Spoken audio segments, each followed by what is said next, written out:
A gente acredita que projetar não é só projetar, né? Eu acho que quando você faz só projeto, fica muito no raso, assim. A gente fala que a gente conta histórias. E eu acho que essa casa conta a história de uma família que sai do Brasil e vai morar fora. E diferente de muita gente, escolhe o Brasil para ser casa de veraneio, né? E é legal que também foge do roteiro original. Tem uma casa de veraneio em Itacoatiara, uma praia paradisíaca em Niterói. E aí, quando a gente recebe esse convite para fazer esse projeto, é uma missão de contar essa casa, né? Essa casa virou um refúgio para eles. Então, a gente queria uma casa que abraçasse, a gente queria uma casa que tivesse essa cara, que tivesse essa história, onde eles pudessem se identificar, onde as crianças meio que contassem os dias lá, onde eles moram, para que dia vamos para lá. Então, quando a gente pensa nisso e vai pensar em arquitetura e vai pensar em como essa casa olha para o jardim e como essa casa o tempo inteiro, de qualquer janela, você vai achar vista.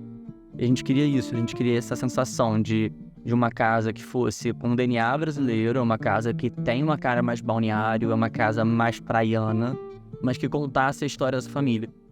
É muito engraçado que esse terreno já era deles há muito tempo e eles não tinham coragem de construir aqui, sabe? E quando a gente compra essa empreitada e vai contar essa história, eles tinham um projeto já para essa casa feito por um arquiteto estrangeiro. E não era um projeto brasileiro. Não era um projeto que aquecia eles, não era um projeto que dava aquele quentinho no coração, sabe? E o desafio foi esse, ressignificar esse espaço, ressignificar o projeto e conseguir acolher eles numa casa que tivesse, apesar de uma escala grande, tivesse uma dimensão familiar.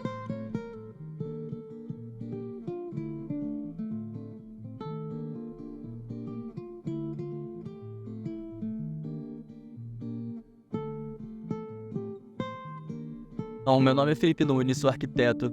Nós somos de Niterói. Nosso escritório tem 10 anos já aqui na cidade. Trabalhamos Rio, São Paulo, BH.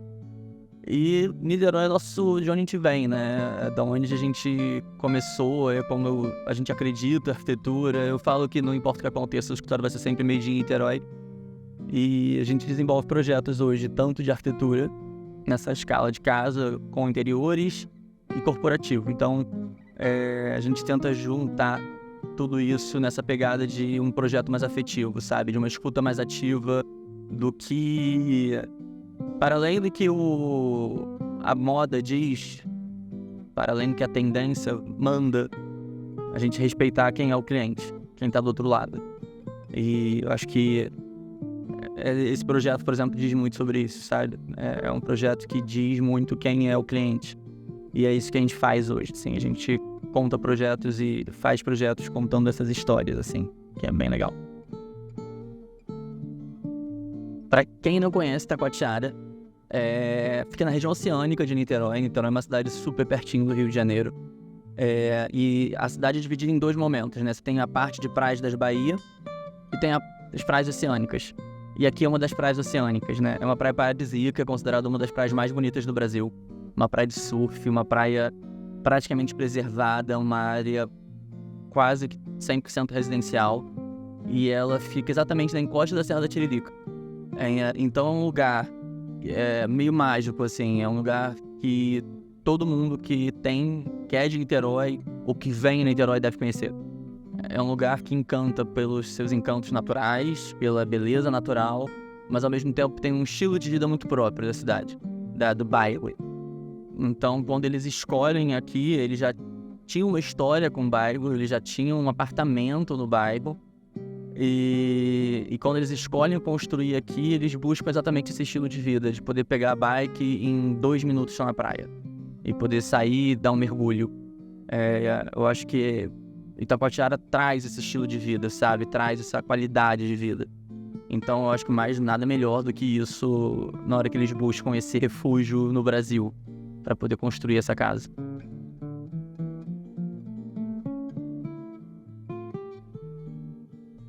Quando a gente foi projetar a casa, a gente, no sketch ainda, na munheca, a gente entendeu que a casa teria blocos, assim, ela como se fossem 3 lâminas, né? Eu tenho a lâmina da parte de baixo, que fica no nível da garagem, que a gente queria que ela fosse quase nada. Se você reparar, ela some quase no projeto.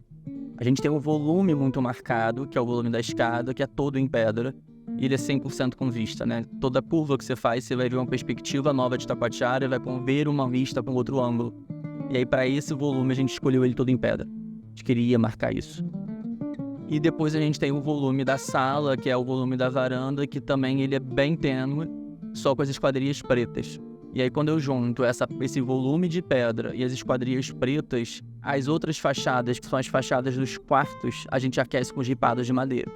Então, a gente traz basicamente pedra, madeira, vidro, e vai brincando com essas camadas, com essas profundidades. Então, isso se apresenta durante o projeto todo. E é engraçado que entrar na casa é sempre uma surpresa, né? Porque você da rua, você não vê a casa.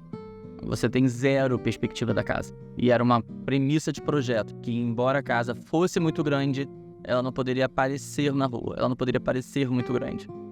Então a gente vai brincando que você vai entrando pelo portão da casa e vai entrando pelo aquele acesso de carros, com aquele jardim nativo. A gente quis fazer um paisagismo mais verde, com mais volume. E aí sim a casa vai aparecendo para você. E aí a gente conseguiu dividir a casa de uma forma muito legal, porque você tem o prisma da escada e na parte de baixo, no embasamento da casa, que é onde tem a garagem, é onde fica a academia e fica o quarto de hóspedes. E você vai ter acesso à área íntima pela piscina ou pela escada central. E aí você tem esse portão preto enorme que tem uma escala um pouco maior do que a convencional, que te abraça e fala, aqui começa a parte íntima ou social da casa, digamos assim. Você tem cozinha com sala, você tem horas na casa que você não sabe se você está dentro ou se você está fora. A gente criou esse jardim de inverno bem nos fundos da casa, que é um grande visor de vidro que abraça essa sala também, né? Então você tem essa luz entrando o tempo inteiro e também serve de saída para a cozinha e que também serve de saída para um dos quartos. Isso é muito legal.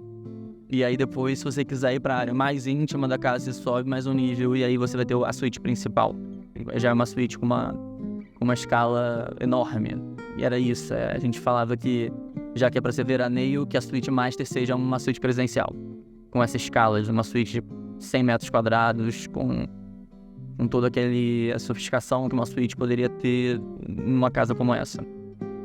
E a ideia de ter aquele quarto enorme, com 3 portas que se abrem para a vista, e você de qualquer lugar do quarto, você tem a perspectiva do postão, e você consegue tomar um banho na suíte principal, vendo o postão, naquele chuveiro enorme, né?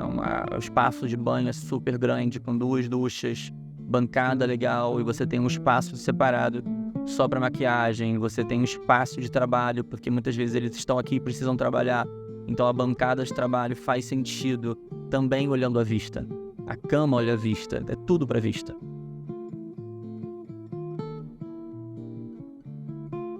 E uma coisa que é uma curiosidade da casa é que, como eles são de fora, a cultura de arquitetura de interiores fora do Brasil é diferente, né? É tudo make yourself, é tudo muito caro, as pessoas não têm tanto acesso a isso. E aqui no Brasil você consegue essa personalização. E aí foi um momento que o casal chegou pros filhos e falou: pode pedir pro Felipe que vocês quiserem.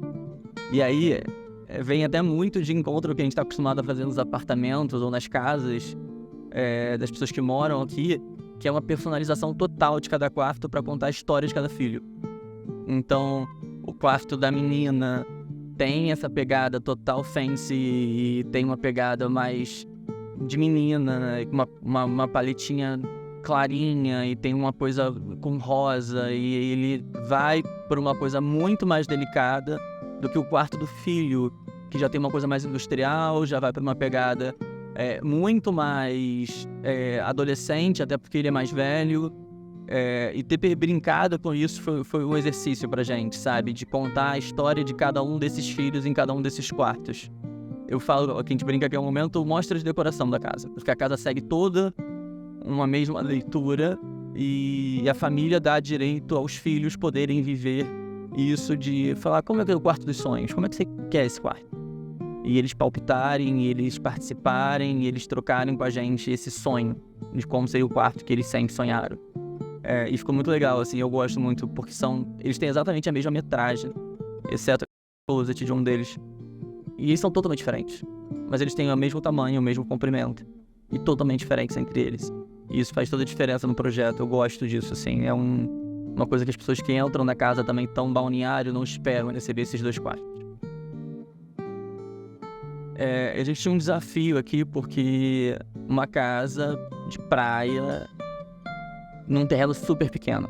Então a gente tinha que ter uma área externa legal, uma área externa confortável. Ao mesmo tempo a gente não queria que essa área externa virasse um bloco na arquitetura da casa. E aí a gente teve a ideia de fazer essa área externa mais slim, mais estreita, mas que acompanhe o desenho da piscina. Se vocês perceberem, o desenho do gourmet é exatamente uma paralela do desenho da piscina. E aí você vai fazendo essa montagem do espaço de refeição do gourmet, que está junto com a ilha e dá acesso à churrasqueira, ao forno a lenha. E depois você segue na parte mais estreita que acompanha o desenho da piscina, você tem a sauna. E os 2 jardins abraçando isso, né? A gente ficou com medo de fazer uma construção, fazer uma edícula, a gente não queria isso. Então, se vocês repararem, é a parte mais fininha da casa. A gente consegue uma laje muito fininha, muito delgada, só com os pilotis sustentando essa laje que flutua, e ela acontece em paralelo à piscina. E a circulação do deck, depois, se você reparar, você vai fazendo um percurso exatamente acompanhando também esse traçado.